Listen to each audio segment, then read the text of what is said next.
Hello everybody, just wanted to make a quick new video. So hirez updated their ban policy recently. Here's the summary. Basically there's 3 strikes now.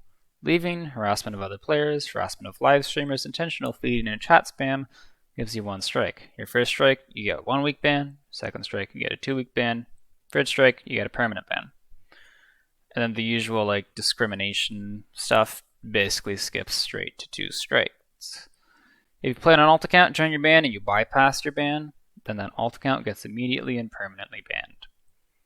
Now all that is fine. It's kind of harsh. It's harsher than what it used to be, but that's fine. The spicy bit is this part. If you interact with or on our official social media accounts with language that would warrant an account warning or higher punishment if it was used in game, and there's a clear path to associate the social media account outlined with that player's in-game account, we will take action against that player's game account as outlined in our suspension and ban policy.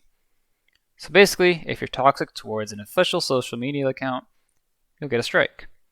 And this is scary because of how vague it is. Is an official social media account just the paladins game accounts, or does it cover employees? What defines a clear path? Are people going to impersonate streamers and get that banned?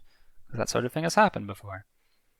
And language that would warrant an account warning or higher punishment if it was used in game, beside the usual discrimination stuff, this language is defined as harassment.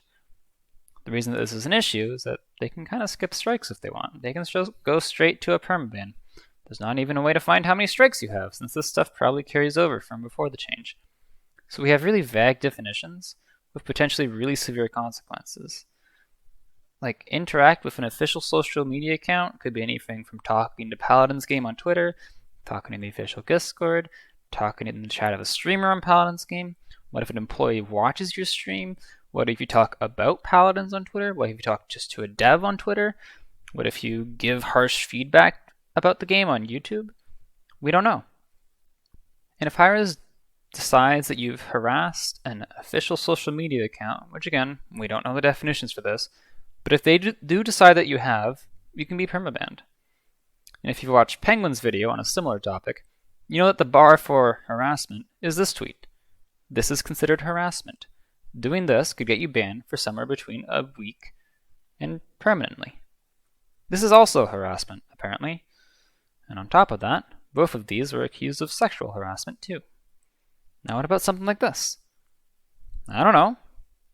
And now the obvious response is that common sense, and yes, obviously, but there's the potential for a permanent ban here, especially for people who make money from content creation. This is really significant. And if those tweets I posted earlier were harassment, then I might already have strikes against me. I don't know. So now every time that I make a video criticizing hirez, I'm risking a permanent ban. So is every content creator. So this scares me, because I could be banned for making content. And I don't want to be banned for making content. I like making content. It's fun. So the only way we can hopefully stop people who care about the game and are critical of it from being banned is to keep an eye out for all this. This is kind of legal stuff, and you don't really change legal stuff without a reason. So what if someone does get banned, whether it's me or someone else, or Penguin? If it's harassment, sure, give them a strike. But if it's not harassment, and they get permabanned, which again, hirez can do if they want, then we gotta make sure we make some noise. Because otherwise, there's a risk to making any sort of content that's critical about paladins. And that's stupid. And if saying a decision that hirez made is stupid counts as harassment, then go ahead and ban me.